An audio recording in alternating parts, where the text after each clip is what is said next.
house. And I mean, I knew right then and there that something horrible had happened. August 18th, 1977, Graceland. The gates are closed to the world, but inside something feels wrong. Elvis Presley is being laid to rest, and thousands of people are gathered outside those famous gates, weeping for a man they never met but loved like family. Inside, there's a smaller circle, the real family, the cousins who grew up with him in Tupelo, the friends who knew him before he was Elvis, the people who were actually there during the final, brutal months when everything was falling apart. And then there's Priscilla. She's there, technically, but if you talk to the people who were actually in that room, who actually witnessed how she moved through that day, they'll tell you something the cameras didn't catch. They'll tell you she wasn't really there at all. Because here's what nobody talks about when they show you those photos of Priscilla at Elvis's funeral. Here's what gets erased from every documentary, every tribute, every carefully managed piece of content about that day. Priscilla arrived late. She was uncomfortable. She was distant. And according to multiple family members who were present, she seemed far more concerned with how things looked than with the fact that the father of her child was dead. Let that sink in for a moment. This is the woman who has spent the last 50 years positioning herself as Elvis's eternal partner, the devoted ex-wife who never stopped loving him, the keeper of his flame, the person who understood him better than anyone. But when it actually mattered, when Elvis was lying in that coffin and the people who genuinely loved him were shattered with grief, she was checking her watch. Now you might be thinking this is too harsh. You might be saying people grieve differently. Maybe she was in shock. Maybe she was trying to stay strong for Lisa Marie. And that would be a fair point, except for one problem. The people who were actually close to Elvis during his final years, they noticed. They saw how she carried herself. They saw the difference between someone drowning in grief and someone performing grief, and what they saw was performance. Vernon Presley, Elvis's father, was reportedly uncomfortable with her presence. Think about that. The man who just lost his son was uncomfortable around the mother of his granddaughter. What does that tell you about the dynamic in that room? It tells you that Priscilla's relationship with Elvis's actual family was already fractured. It tells you that the people who knew Elvis best didn't see her as one of them. It tells you that her claim to being the closest person to Elvis was already being quietly disputed by the people who had actually been there. But here's where it gets really revealing. Here's where absence becomes evidence. Priscilla didn't just seem detached during the funeral. She left quickly afterward. While other family members stayed at Graceland, grieving together, supporting each other, trying to process the impossible reality that Elvis was gone, Priscilla was already moving on to the next thing. And what was the next thing? Business. Multiple sources who were present at Graceland in the days immediately following Elvis's death have reported that Priscilla was already asking questions about the estate, already positioning herself as someone who needed to be involved in decisions, already making it clear that she had intentions that went far beyond showing up to say goodbye. The funeral wasn't a moment of grief for Priscilla. It was a strategic appearance. It was the opening move in a game that would last 50 years. It was her establishing visual proof that she was there, that she cared, that she belonged in the narrative of Elvis's life and death. Because that's the thing about Priscilla that the world has somehow never fully grasped. She understands optics better than almost anyone. She knows that what matters isn't what actually happened. What matters is what people believe happened. And if you can get the cameras to capture you looking sad at a funeral, you can dine out on that image for the rest of your life. But the people who were actually in that room with her, they remember something different. They remember a woman who seemed to be going through the motions. A woman who was there because she had to be there, not because she couldn't imagine being anywhere else. And here's the most damning detail of all. Lisa Marie was 9 years old. 9. She had just lost her father in the most traumatic way possible. She was surrounded by grief she couldn't begin to understand. She needed her mother to be present, to be fully there, to help her make sense of something senseless. And family members who witnessed Priscilla's behavior that day say she wasn't giving Lisa Marie what she needed. She was managing Lisa Marie, positioning her, making sure she was visible in the right ways, using her daughter's grief as a tool to establish her own legitimacy. That's not motherhood, that's strategy.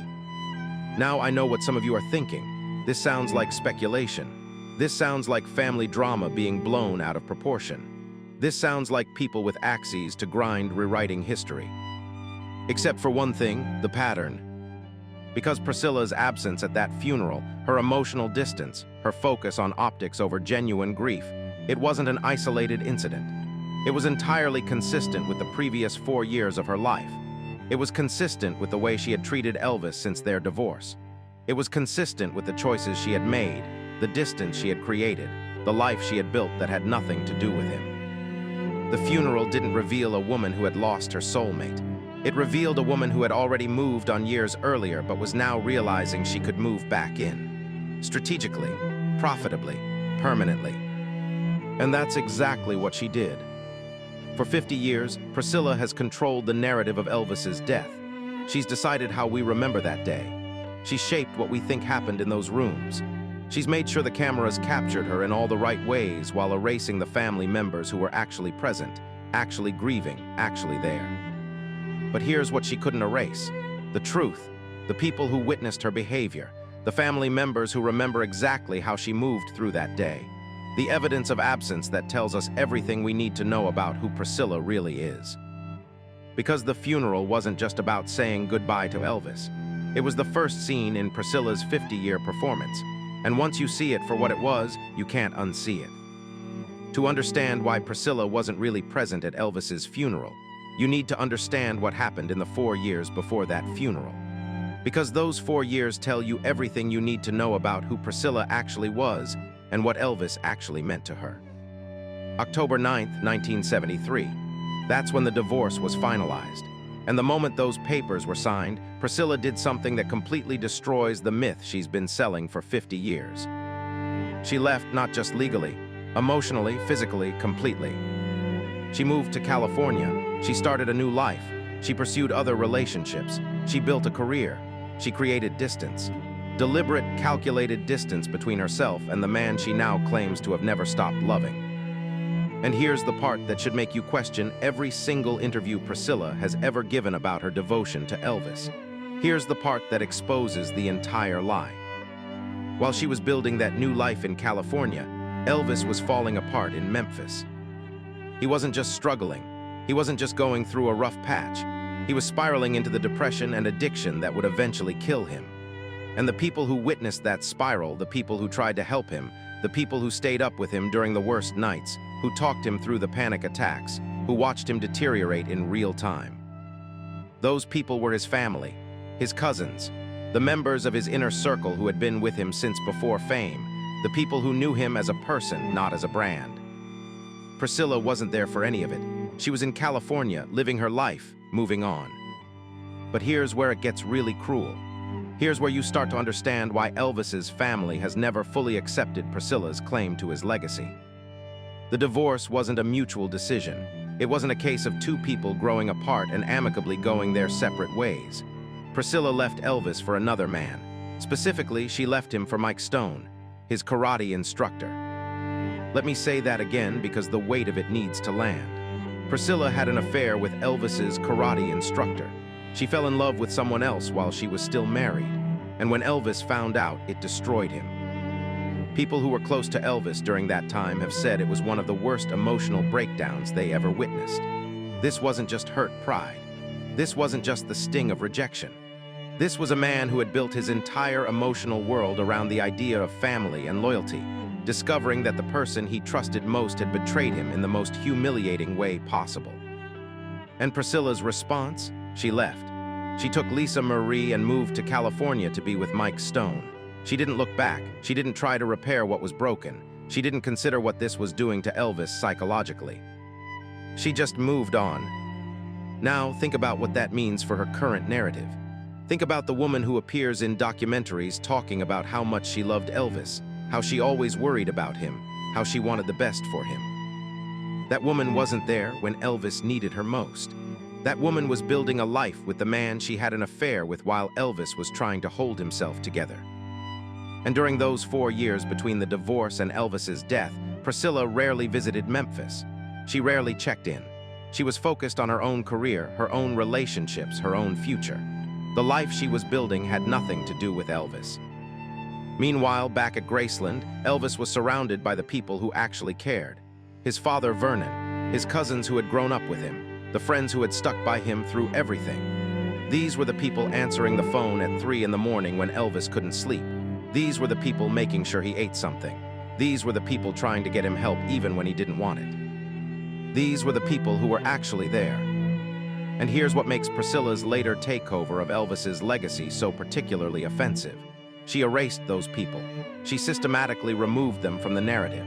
She made sure that when the world thought about Elvis's final years, they didn't hear from the cousins who witnessed his pain. They didn't hear from the friends who tried to save him. They didn't hear from the family members who were actually present. They heard from Priscilla, the woman who wasn't there, the woman who had moved on, the woman who had built a separate life and only came back when there was an estate to control. But let's be very clear about something.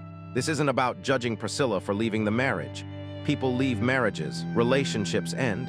That's not the issue. The issue is the lie.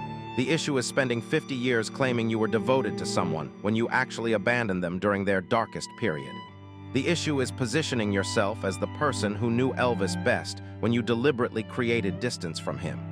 The issue is erasing the people who were actually present so you can pretend you were.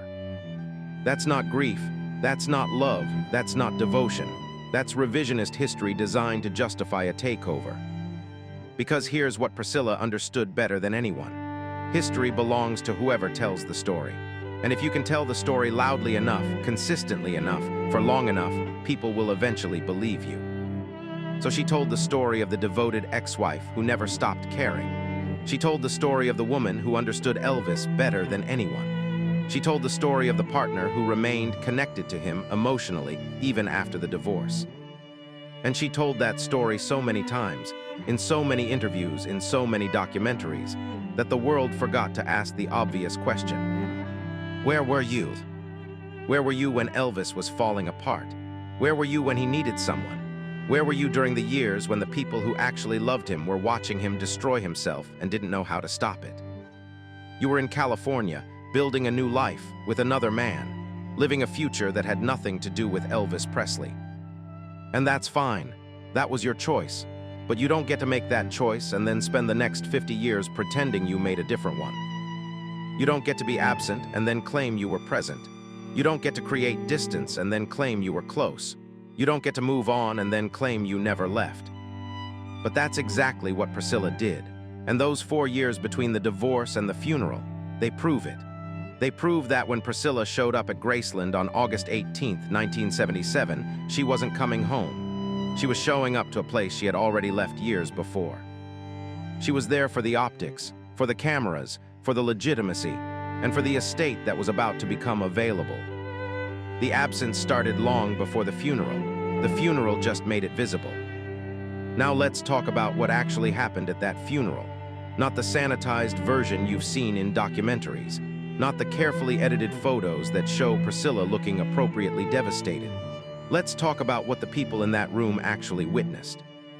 Because when you understand how Priscilla moved through that day, when you see the pattern of behavior that family members observed, you start to realize something disturbing. This wasn't grief. This was a performance, and everyone in that room knew they were watching a performance. Let's start with the most obvious thing. Priscilla knew exactly where the cameras were, at all times. Family members who were present have mentioned this specifically. She positioned herself in ways that ensured she would be photographed. She made sure she was visible next to Lisa Marie. She understood instinctively that these images would define the narrative for decades. And she was right. When you search for Elvis's funeral today, what do you see? You see Priscilla, looking somber, looking connected, looking like the grieving partner who had lost everything. But the people who were actually in that room with her tell a different story. They talk about how she seemed detached, how she went through the motions, how there was a coldness to her that didn't match the magnitude of what was happening. Vernon Presley noticed it, Elvis's own father, the man who had just lost his son, and according to people close to Vernon, he was uncomfortable with how Priscilla was behaving. Not uncomfortable because she was falling apart with grief, uncomfortable because she wasn't. Think about what it takes for a grieving father to notice that something is off about someone else's grief. Think about how distracted you'd have to be from your own pain to register that another person isn't actually feeling what they're pretending to feel. That's what Vernon witnessed, and it bothered him. It bothered him enough that people around him noticed his discomfort. But here's where it gets truly disturbing. Here's where performance crosses into something darker. Lisa Marie was 9 years old. She had just found her father dead. She was traumatized in ways that would take decades to process. She needed her mother to be fully present, to help her understand the incomprehensible, to hold her together when everything was falling apart. And multiple family members who were there say Priscilla wasn't doing that. She was managing Lisa Marie, positioning her, making sure she was visible in the right moments, using her daughter's presence to establish her own legitimacy. Because here's what Priscilla understood even in that moment. Lisa Marie was her ticket.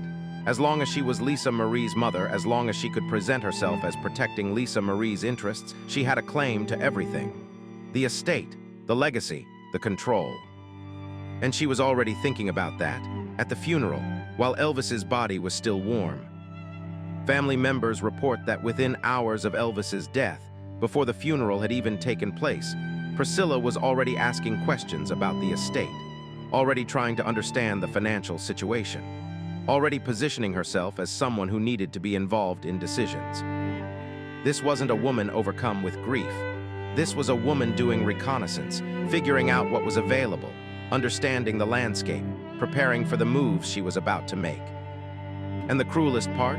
She was doing all of this while the people who had actually been with Elvis during his final months were completely shattered. His cousins were devastated. His close friends couldn't function. Vernon was barely holding himself together. These people had watched Elvis suffer. They had tried to help him. They had failed to save him. And now they were drowning in guilt and grief and loss.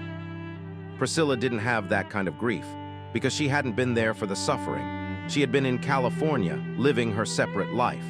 She showed up for the ending, but she missed the whole tragic decline that led to it. And that's why her grief looked different. That's why family members noticed something was off.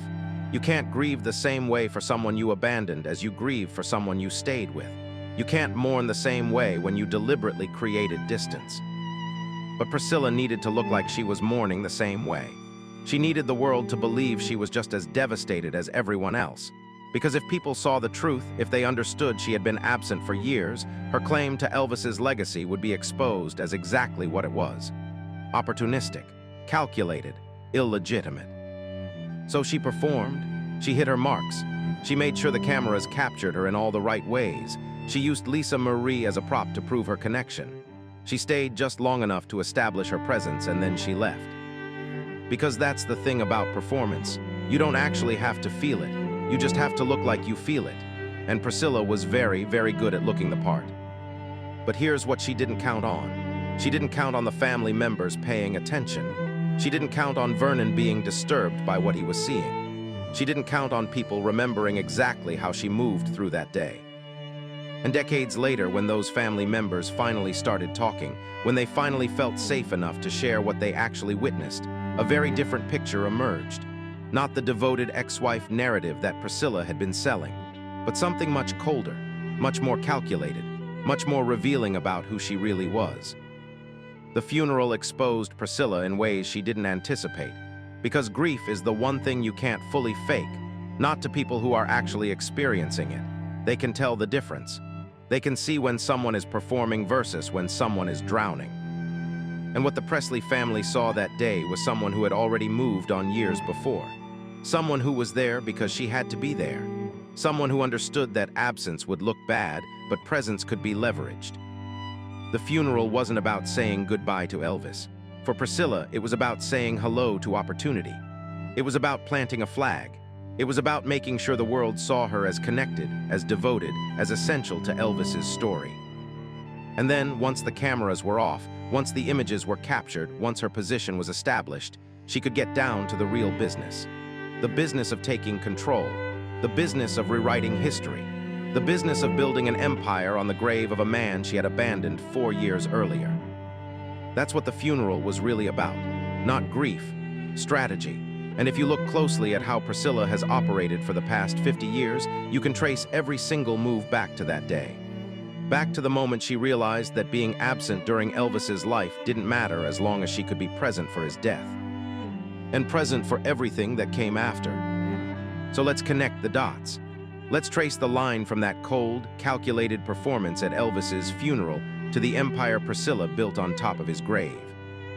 Because what happened at the funeral wasn't the end of anything. It was the beginning. It was Priscilla establishing her position so she could execute the takeover she had already started planning. And she moved fast, shockingly fast. Within months of Elvis's death, Priscilla was inserting herself into estate decisions. She was positioning herself as the person who needed to be consulted, who needed to be involved, who needed to have control. And she had the perfect justification for all of it. Lisa Marie. Because Lisa Marie was 9 years old. She was a minor. She couldn't inherit directly. Someone needed to manage the estate until she came of age. And who better than her mother? Who better than Priscilla, the devoted ex-wife who had rushed to Graceland, who had been photographed grieving, who clearly cared so deeply about Elvis's legacy? That's how you execute a takeover. You don't come in as the villain. You come in as the savior. You come in as the only person who can protect what matters. And anyone who questions you looks like they're threatening a child's inheritance. It was brilliant, it was manipulative, and it worked perfectly. Vernon Presley was grief-stricken. He had just lost his son. He was elderly, he was overwhelmed, and Priscilla exploited that vulnerability. She convinced him that she needed to be involved, that she was the responsible choice, that she would protect Lisa Marie's interests. And Vernon, in his grief and confusion, agreed. That was the moment. That was when Priscilla went from ex-wife to power broker. That was when she inserted herself into a position she would never relinquish. And the family members who had actually been there during Elvis's life, the cousins who had supported him, the friends who had tried to save him, they were shut out, systematically, deliberately, completely. Priscilla didn't want those people anywhere near the estate, because they knew the truth. They knew she hadn't been there. They knew she had abandoned Elvis. They knew her grief was performance, and if they had any power, if they had any say, they could expose her. So she made sure they had nothing, no role in Graceland, no input on decisions, no access to the legacy they had actually helped build. And then she did something even more audacious. She rewrote the history of those years. She created a narrative where the estate was in crisis, where bankruptcy was imminent, where without her brilliant intervention everything would have been lost. That story turned her into a hero, the savior of Graceland, the business genius who rescued Elvis's legacy from ruin. And once you're the hero, once you're the person who saved everything, you become untouchable. You get to make all the decisions. You get to control all the narratives. You get to build an empire. And build it she did. For decades, Priscilla has profited enormously from Elvis's name. Consulting fees, appearance payments, executive producer credits on documentaries where she controls exactly what gets said. Book deals, speaking engagements. Every single project about Elvis has to go through her. Every story has to get her approval. Every narrative has to fit her version of history. She turned Elvis into a brand, and she made herself the CEO of that brand. Meanwhile, the Presley family members who actually knew Elvis, many of them struggled financially. Some couldn't pay medical bills, some couldn't make rent, and when they reached out to the estate for help, they were denied. They were told the money wasn't available. They were told there were legal restrictions. But those restrictions never seemed to apply to Priscilla. She lived in luxury. She traveled first class. She collected checks at Elvis conventions. She got paid every single time his name was mentioned in a project she controlled. She took everything, and she gave the actual family nothing. Now you might be wondering, what about Lisa Marie? Surely when Lisa Marie turned 25 and inherited the estate, things changed. Surely she could see what her mother was doing and put a stop to it. Except Priscilla had spent those years making herself indispensable.